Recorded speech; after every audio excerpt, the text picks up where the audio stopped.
Hi hello मित्रांनो, तर कसे आहात? तर आज आपण पाहणार आहोत लपंडाव मालिकेचा 20 जूनचा शनिवारचा एपिसोड खऱ्या अर्थाने ब्लॉकबस्टर ठरला आहे. एपिसोडची सुरुवात सखी आणि कान्हाच्या रूममध्ये होते. सखीने कान्हाच्या लहानपणीचा अल्बम पाहिलेला असतो आणि ती अचानक कान्हाला विचारते, कान्हा, तुझे बाबा कसे गेले? हा प्रश्न ऐकताच कान्हाला खूप मोठा धक्का बसला. त्याच्या डोळ्यांसमोर तो भयानक प्रसंग उभा राहतो, जेव्हा याच सरकारने त्याच्या वडिलांच्या पोटात चाकू घुसून त्याचा खून केला होता. कान्हा आपल्या भावना लपवत सखीला म्हणतो, बेबी सरकार, काही आठवणी न आठवलेच बळ्या असतात आणि जोपर्यंत तुम्ही मला पूर्णपणे मनाने आपला नवरा मानत नाही तोपर्यंत मी तुम्हाला हे सत्य सांगू शकत नाही. सखी तिथून निघून जाते. ती गेल्यानंतर कान्हा कपाटाच्या सुटकेसकडे पाहतो. त्याला माहिती असतं की सखी बदलली आहे आणि ती या अल्बममधील गुपितापर्यंत नक्कीच पोहोचेल. म्हणून आपला कान्हा एक मास्टर प्लॅन बनवतो. तो अल्बममधले शेवटचे 2 महत्त्वाचे फोटो काढतो आणि सुटकेसमध्ये ठेवलेल्या सन्ना नावाच्या कुर्त्यामध्ये लपवून ठेवतो. हे तेच फोटो असतात ज्यात दोन्ही कुटुंबाचे किर्लोस्कर आणि कामत जुने आणि खरे संबंध दडलेले असतात. योग्य वेळ आल्यावरच सखीला हे सत्य सांगायचं असा कान्हाचा विचार असतो. दुसऱ्या दिवशी सखी सरकार मोठ्या रुबाबात फोनवर बोलत हॉलमध्ये येते. ती फोनवर सांगत असते की कान्हा आता ऑफिसमध्ये नाही आहे, त्यामुळे हे नवीन कॉन्ट्रॅक्ट आपल्यालाच मिळणार. मी स्वतः जातीने लक्ष देणार आहे. सरकारला खूप भूक लागलेली असते. ती विदूला नाश्ता आणण्यासाठी आवाज देते, पण अहंकारी सरकार हे विसरलेले असते की काल रात्रीच वेदूने झिंगाट डान्स करून तिची नोकरी सोडलेली आहे. तिथे सखी आणि कान्हा येतात आणि तिला टोमणे मारतात. सखी म्हणते की सरकारची स्मरणशक्ती कमी झाली आहे. सरकार चिडून आपला फोन काढते आणि ऑनलाईन ब्रेकफास्ट ऑर्डर करण्याचा प्रयत्न करते, पण तिच्या फोनला अजिबात नेटवर्क नसतं. हे नेटवर्क गेलं तरी कसं, तर यामागे असतो गौतम काकाच्या मास्टर स्ट्रोक. गौतम काका हातात एक मोबाईल नेटवर्क जॅमर घेऊन उभा असतात. सखी हसून म्हणते, सरकार कितीही मोठी स्कॅमर असली तरी आमच्याकडे नेटवर्क जॅमर आहे. सरकार नेटवर्क शोधण्यासाठी रागाने स्वतःच्या रूममध्ये निघून जाते. ती गेल्यावर इकडे हॉलमध्ये कान्हा आणि सखी एकमेकांच्या डोळ्यात हरवून एक अत्यंत रोमॅन्टिक डान्स करतात. तेवढ्यात सरकार बाहेर येते आणि या दोघांना असं डान्स करताना पाहून आणखीनच चिडते. सरकार वैतागून म्हणते, मला घरात ब्रेकफास्ट करायचाच नाही आहे, मी एखाद्या फॅन्सी रेस्टॉरंटमध्ये जाऊन खाईल. त्यावर सखी तिला विचारते की घरातल्या स्वयंपाकघर स्वतः का बनवत नाही. इथे सरकार अत्यंत भयानक आणि चुकीचं वक्तव्य करते. ती गृहिणींचा अपमान करत म्हणते, स्वयंपाकघर ही घरातली सर्वात फालतू जागा आहे, ज्यामध्ये बायकांमध्ये बाहेर जाऊन करिअर घडवण्याची, पैसे कमवण्याची धमक असते. त्यांची लायकी फक्त घर सांभाळण्याची आणि स्वयंपाकघरात स्वतःचं आयुष्य भंगार करण्याची असते. हे शब्द ऐकून सखी आणि कान्हाला खूप राग येतो. सखी ठरवते की आज या बाईला गृहिणीचं खरं महत्त्व दाखवून द्यायचं म्हणजे द्यायचंच. सरकार घराबाहेर जाते आणि पाहते तर काय, तिच्या गाडीचं टायर पूर्णपणे पंक्चर झालेलं असतं. अख्ख्या मुंबईवर राज्य करणारी कामत एम्पायरची मालकीन आज रस्त्यावर अडकते. कान्हा मुद्दामून तिला रिक्षाने जाण्याचा सल्ला देतो आणि सखी कान्हा रिक्षाचे फायदे सांगून तिला चिडवतात. सरकार कॅब बुक करायला फोन काढते, पण तिचा फोन पूर्णपणे स्विच ऑफ झालेला असतो. शेवटी नाईलाजाने आणि भुकेने व्याकुळ झालेली सरकार रागाने परत घरामध्ये येते.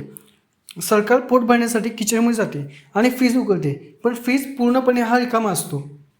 जणू की सखीने सांगून मावशीला आजीला सगळं जेवण संपवायला लावलेलं असतं.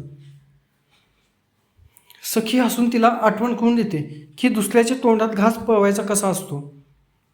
अहंकारामुळे सरकार ठरवते की नाश्ता स्वतःसाठी जेवण बनवेल, पण तिला स्वयंपाकघरातलं सहसुद्धा येत नसतं. ती एक बाऊल घेते, त्यात गव्हाचं पीठ टाकते आणि त्यात भलतंच पाणी ओतते. त्यानंतर ती पांढरे वाटाणे फ्राय करून त्या भिजवलेल्या पिठात टाकून देते.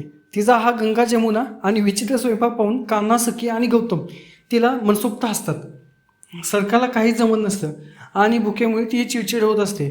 या क्षणी सखी सरकारला एक अत्यंत प्रबळ आणि डोळे उघडणारा धडा शिकवते. सखी म्हणते, सरकार, ज्या स्वयंपाकघराला तुम्ही फालतू म्हणता तिथे काम करणारी गृहिणी स्वतःच्या आयुष्याचं वाटोळं नाही तर सोनं करत असते. बाहेर कमवणारी बाई लक्ष्मी असते, पण घरातली गृहिणी ही देखील लक्ष्मीच असते. सरस्वती आणि अन्नपूर्णा हे दोन्ही ती मॅनेज करते. किचन ही तिची प्रयोगशाळा आणि मंदिर असतं, ती फक्त खाणारी तोंड बघत नाही तर कुटुंबाचं पोट भरण्यासाठी पुण्य कमवते. सखी पुढे म्हणते, तुम्ही इतका मोठा बिझनेस चालवता पण तुम्हाला स्वतःसाठी स्वतः भात देखील शिजवता येत नाही. कारण स्वयंपाक ही एक महान कला आहे जी दुसऱ्यांना जगवते. घरातील गृहिणी डॉक्टर बनून आजारपणाला काढा देते आणि जादूगर बनून कुटुंबाच्या चेहऱ्यावर हसू आणते. 5 स्टार हॉटेलमधलं जेवण कधीच घरातील अन्नपूर्णेच्या हाताची बरोबरी करू शकत नाही. सखीचं हे तडेतोड उत्तर ऐकून सरकारची अक्षरशः बोलती बंद होते. शेवटी सखी तिला 1 वाटी तांदूळ आणि डाळ घ्यायला लावून तिची खिचडी बनवायची कशी हे सांगते. सरकारला स्वतःचा अपमान घेऊन ती खिचडी बनवावीच लागते. पण ती मनातल्या मनात सखीचा आणि तिच्या स्टाफला उपाशी मारून बदला घेण्याचा शपथ घेते.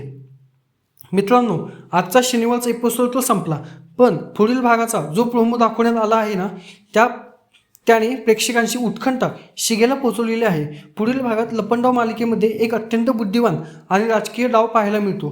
प्रोमोमध्ये आपण पाहतो की सरकार आपल्या पराभवाने प्रचंड चवताळलेले आहे. सखीने ज्या प्रकारे तिची स्वयंपाक घरामध्ये जिरवली त्याचा बदला घेण्यासाठी ती आता थेट गुन्हेगारीचा मार्ग पत्करते. ती बिचाऱ्या परशुराम काकांना बोलावून घेते आणि त्यांना अत्यंत क्रूरपणे धमकी देते. सरकार म्हणते, परशु, मला सखी आणि कान्हा दे. या नवीन कॉन्ट्रॅक्टरसाठी जे टेंडर भरले त्या टेंडरची ओरिजिनल फाईल हवी आहे. तू त्यांच्या जवळचा आहेस, त्यामुळे तू गुपचूप ती फाईल मला आणून द्यायची. जर तू हे काम नाही केलंस तर मी तुझं आणि तुझ्या बायकोचं म्हणजेच मीनाक्षीचं या घरात काय हाल करेल याचा तू विचारही करू शकत नाही. घाबरलेला आणि हतबल झालेला परशुराम काका नाईलाजाने सखी आणि कान्हाच्या रूममध्ये जातो. नेमके त्याचवेळी सखी आणि कान्हा रूममध्ये नसतात आणि टेंडरची ती महत्त्वाची फाईल बेडवरच ठेवलेली असते. परशुराम काका थरथरत्या हाताने आपला मोबाईल काढतो आणि सरकारच्या सांगण्यावरून त्या टेंडरच्या फाईलचे फोटो काढू लागतो. पण मित्रांनो, ट्विस्ट हिटेच संपत नाही. तर तो फोटो काढत असतानाच मागून अचानक आपला मास्टरमाइंड कान्हा रूममध्ये एंट्री घेतो. कान्हा थेट जाऊन परशुराम काकाच्या खांद्यावर हात ठेवतो. परशुराम काका प्रचंड घाबरून मागे वळून पाहतो आणि तिथेच हा प्रोमो कट होतो. आता इथे सर्वात मोठे 2 प्रश्न निर्माण होतात. कान्हा परशुराम काकांना रंगेहात पकडणार का आणि पकडल्यावर परशुराम काका सरकारचं नाव सांगणार का, की या सगळ्यामध्ये कान्हा आणि सखीचाच एखादा मोठा मास्टर प्लॅन आहे. कान्हाला आणि सखीला पूर्ण खात्री होते की सरकार हे टेंडर मिळवण्यासाठी परशुराम काकाचा वापर करू शकतात. म्हणूनच त्यांनी मुद्दामून हे एक खोटं टेंडर फाईल बेडवर ठेवली असेल का, जेणेकरून सरकारने ते खोटं टेंडर भरावं आणि कामत एम्प्लॉईचा पत्ता कट होऊन हे कॉन्ट्रॅक्ट हे किर्लोस्कर कन्स्ट्रक्शन मिळावं. हा चक्रव्यूह पाहणं खूपच रंजक ठरणार आहे. मित्रांनो, 20 जूनचा हा एपिसोड खऱ्या अर्थाने कौतुकास्पद होता.